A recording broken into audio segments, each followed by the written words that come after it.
We made a film, a 13-year personal documentary that explores our son and his best friend's relationship to education and the educational process.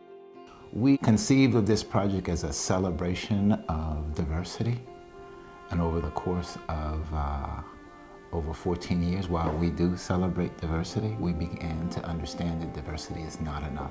At some point during the class today, I will come around and tell you what your grade is. And over time, we began to focus on the plight of African American boys. We began to see that some of their needs were different, and we wanted to address that.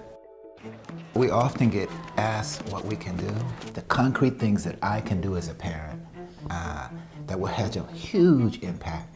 We have to be balanced in our approach to raising our boys. We need to be able to counter the low level of expectations that exist out there for them by raising the bar ourselves, being more demanding, but understanding that at the same time that we are more demanding, we must also be more nurturing.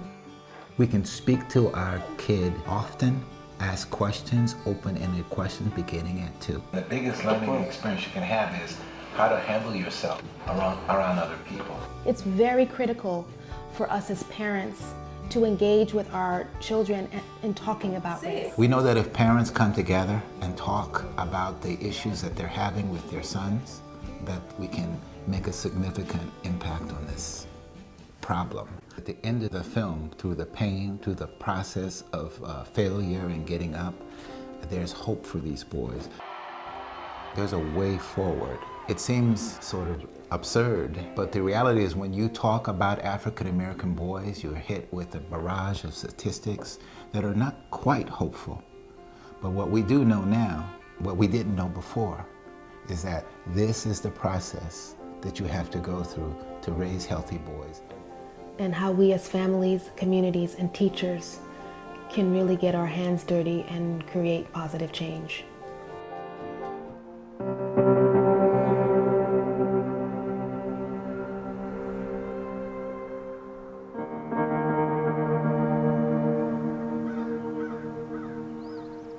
When kids come to you, by the time they get to you and they've waived their Miranda rights, but they're children, how does that work? We keep fighting that. We keep losing it on the appellate level. We think the parents should be there. Right. You know, before their child makes a decision that could impact that child for a long time, they should be able to talk to their parents or have some input. You know, to convince a 13 or 14-year-old to waive something to a guy who's there with a gun, a taser, and a uniform, they're probably pretty intimidated. Yeah, we don't allow minors to make a lot of decisions, but we allow them to waive rights that they can't possibly comprehend. Right. They can't sign a contract, they couldn't buy a car, but they can waive a right and talk about a crime that could put them in prison for the rest of their life. Yeah, but how about when they're standing beside you in court, they're facing charges, they have to decide how to plead? Is that represented accurately to them? Are they fully literate around that issue? No. No. When the person's up there and acknowledges to the judge they fully understand everything that's going on, you walk them out, and these are adults, you walk them out in the hallway and they go, what just happened? Yeah. You have to explain it because they're nervous, they're in front of a judge, they got bailiffs on both sides that are armed to the teeth, and they're scared to death. And you know, you just don't process it normally as an adult, much less, far less as a child. When they come out and they say, tell me what happened in there, you go, you know, this process is flawed.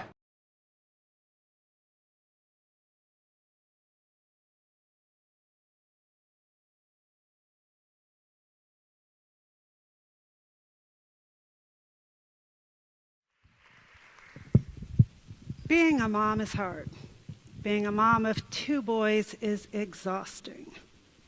Being a mom of 2 black boys is an awesome responsibility. I tell my boys all the time, Mommy's here to protect you. But my intellectual self knows I can't protect them from everything because, well, they will fall off bikes, they will get scraped knees, they will have bruised feelings. But what we had failed to do as parents is that we had failed to come up with a plan about how would we talk to them about racism. How would we talk to them about how racism could endanger our family? How they would be judged sometimes by the color of their skin and not their character. Because, see, we had gone to the best schools, we had gotten the best degrees, we were on the best career paths, we had the right zip code. But we had failed to give them the complexion for the protection. There is a quote in the movie Enough that I just love, and it says, "You have the divine animal right to protect your life and the life of your offspring." But how do you exercise that inalienable right when racism has taught us that you can't always do that?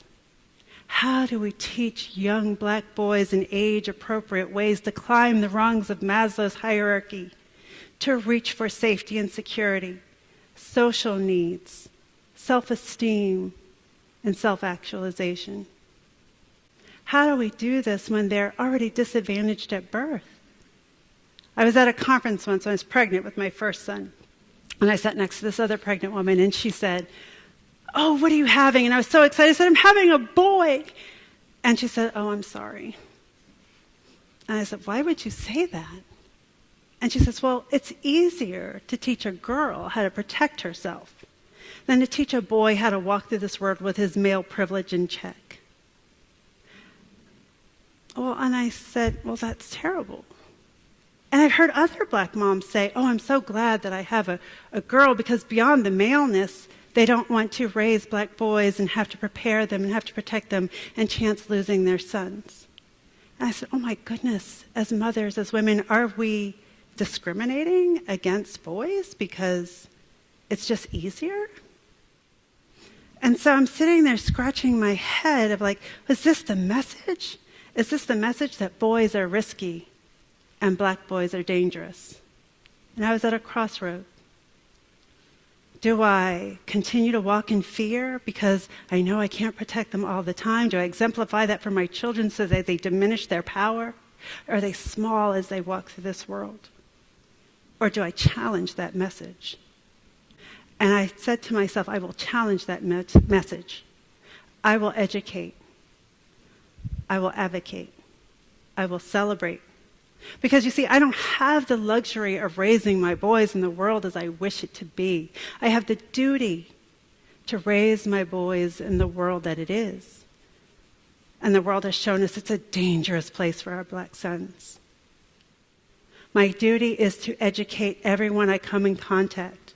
Loretta Ross, the social justice activist, said, "You cannot do oppression work without working with oppressors." So every opportunity I have for a teaching moment, I will use on the playgrounds, at birthday parties, at schools, because it is my duty to say that black boys are not public enemy number one. "Oh, they're so articulate." Well, thank you. What were you expecting? "Oh, they have good hair." Well, thank you. But what do you mean by good hair? "Oh, they're so good at sports. Are you preparing them for the pro leagues?" Why, yes, and medical school and law school and anything else that their hearts desires. Because you see, black boys are individual. They are unique. They are not monolithic. They have gifts and talents to give to this world that you will never know if you don't allow yourself to experience them.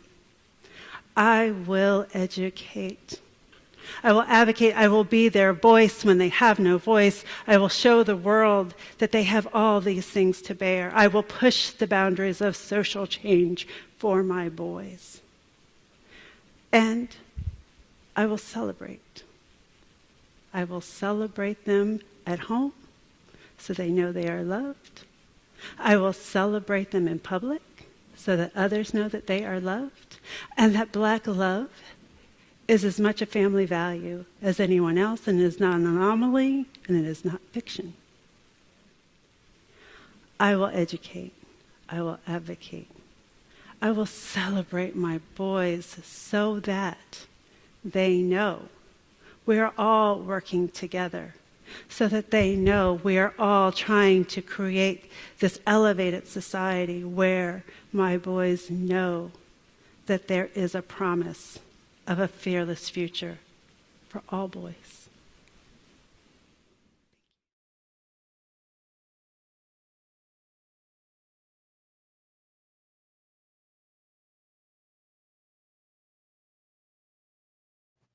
I want to have a conversation about my son.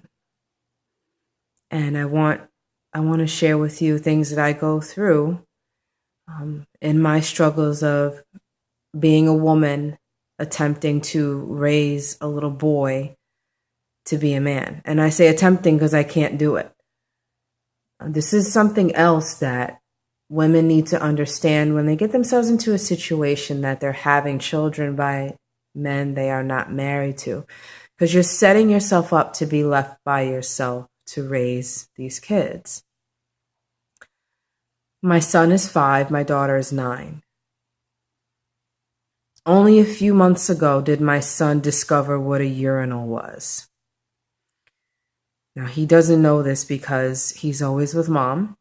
And if he has to use the bathroom, then he goes into the ladies' room with mom. So when my father took him into a restroom, my son didn't know what he was looking at. And he asked my father, should he stand in it? To which my dad was like, no, and he told him how to use the urinal. I just noticed that my son copies my daughter because she's the older child, and there's no male influence around to show him how a man responds or how a male should react to a situation. Men build things. And I have a wonderful father, and as a child, he built dollhouses with me. And he built things out of furniture. He built furniture out of wood. He has a shop. He still does have a shop in his garage. And he would build things with me. And that is something that my son is going to miss. Now, I can attempt to do this and flimsily maybe put together some things with my son, but I don't have a male mind. Men are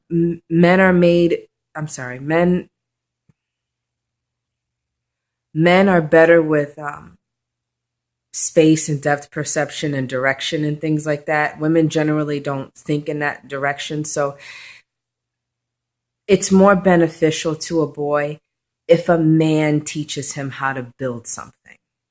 Women are incapable of raising men. Incapable. We can try, we will fail.